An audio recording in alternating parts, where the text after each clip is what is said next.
Good morning and welcome to the South Pole Race 2012 update, the toughest race on the planet. I'm Sidney Matlaku. The race started on the 4th of Jan, which means teams have been battling Antarctica for 5 days now. The 704-kilometer race is set to last anything from 18 to 30 days, and the teams will be heading for the halfway mark, which is about 398 kilometers, where they have to stop for 24 hours, topping up their supplies and resting. Now, we have 7 teams partake in the race. Let's take a look. The weather is perhaps the most important factor in a race like this, and it can also delay plans, as the participants found out.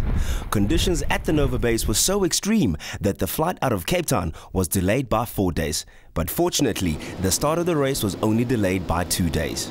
And finally, the Russian freighter aircraft took off from Cape Town International Airport around midday on the 22nd of December 2011. The flight to Antarctica took 6 hours, and there was loud cheering in the plane when the giant Ilyushin broke through the cloud cover over the Antarctic continent to make an exhilarating landing on a deep frozen blue ice runway at Nova Air Base.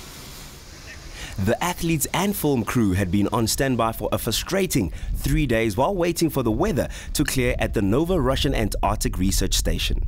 During the previous 10 days, Nova was punished with severe snowstorms and winds of up to 140 kilometers per hour.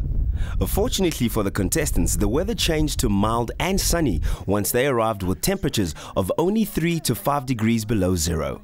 In between all the busyness of the participants, the reality of the surroundings did have a powerful emotional impact on Bram and Peter.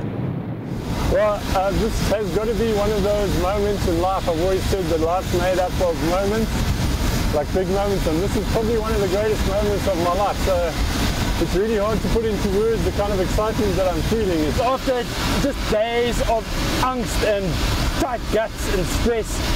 Finally we're here. Just almost relief to be here. Things are looking good. Competitors are all doing very well. Good spirits. Slightly concerned with regards to the South African team, Bram in particular.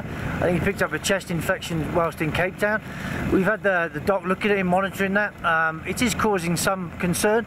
He seems to be pulling through quite well, but that and mixed with the altitude is probably, I think the next couple of days we'll be able to tell whether or not it should heal. But other than that, we'll check again at the start line, but things are looking generally quite okay for them.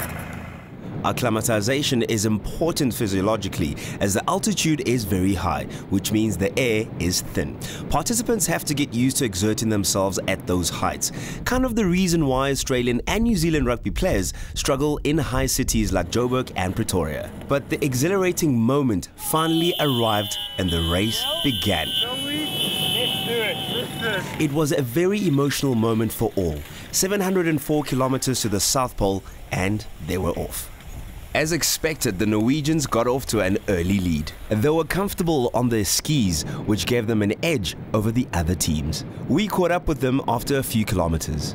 How far behind do you think the next competitors are? You got a binocular? The glide is better than we expected, actually.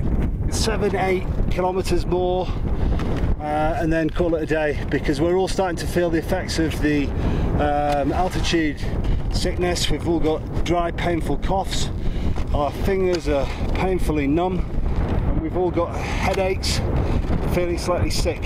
Well, I mean, we've been going for 11 hours, and our target was always to be 35 kilometers. We've done more than 35, and we don't want to go and ruin it on the first day. Still a long way to go. Still a long way to go to the pole. I'm good. I'm doing good. It's just a little bit concerned about my knee. Blinding me, and then it went away, and then it came back on the last bit again. Bram's knee has always been a concern, and that might just mean some slow going ahead. Well, the South Africans do face stiff competitions indeed, as all the teams are experienced. Well, that's it for the update for today for the race to the South Pole. Catch us tomorrow morning for more update from Antarctic. I'm Sidney Matlaku, and have a great day.